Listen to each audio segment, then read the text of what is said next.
ఇక పవన్ కళ్యాణ్ గారు ఆయన మీద ప్రొఫెసర్ నాగేశ్వరరావు గారు ఒక మాట మాట్లాడంగానే ఇక్కడ వాళ్ళ ఏజెంట్ ఉన్నాడు కాబట్టి ఆంధ్ర పోలీసు వాళ్ళు మా మేధావులు ఇంటికి వస్తారు. ఇట్లా చేస్తే మాత్రం ఊరుకోం, క్వశ్చనే లేదు. మాకు అన్ని రైట్స్ ఉన్నాయి, మేము అనుకున్నది మేము ఖచ్చితంగా చెప్తాం. రాజకీయంగా దమ్ముంటే దాన్ని ఎదుర్కోండి. మీ కాడ రాజధాని కట్టుకున్నాడు రాదు శాత కాదు, కానీ ఇడికొచ్చాట తెలంగాణ నవనిర్మాణం చేస్తాడు.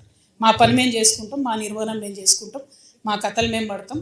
రాష్ట్రం విడిపోయింది, ప్రజలు విడిపోలే. మీరు ప్రజల మధ్యలో చిచ్చు పెట్టకండి. చిచ్చు పెడితే మాట్లాడేటోళ్ళు లేరు, ఊరుకుంటోళ్ళు లేరు అనుకుంటారేమో. ఇగో ఈ జెండా రాకముందు లెక్క వేరే, ఇప్పుడు లెక్క వేరే. టీఆర్ఎస్ 2.0 ఇక్కడ, టీఆర్ఎస్ 2.0 ఇక్కడ పెట్టుకుంటే మాత్రం మంచిగా ఉండదు. ఇది వరకు ఒకసారి పెట్టుకున్నారు, రాష్ట్రం వచ్చింది. ఈసారి మూతి పనులు రాలిపడతాయి. కాబట్టి మీరు మా ప్రజల్ని తక్కువ చేసి మాట్లాడడం, మా మేధావుల మీద చేయాలనుకోవడం, లేనిపోని సాంస్కృతిక పెత్తనం మా మీద రుద్దాలనుకోవడం, మీకు అక్కడ రాజధాని కట్టుకోవడం చేతగాక మీ పొలిటికల్ పంచాయతీలను తీసుకొచ్చి మా మీద రుద్దడం. ముందు మీ రాజధాని కట్టుకోండి. మా జిహెచ్ఎంసీ ఎన్నికలలో పోటీ చేసే విషయం మీరు మళ్ళీ ఆలోచిద్దాం.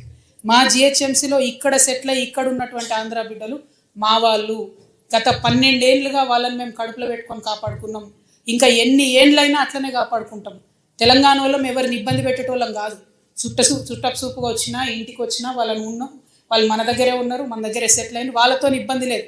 రాజకీయంగా పెత్తనం చేస్తాం, సెక్రటేరియట్లో ఏలు పెడతాం, మీ విధానాలలో ఏలు పెడతాం, మీ నీళ్లు దోసుకుంటాం అంటే మాత్రం ఊరుకునేది ఉండదు. ఖచ్చితంగా చెప్తా ఉన్నాం.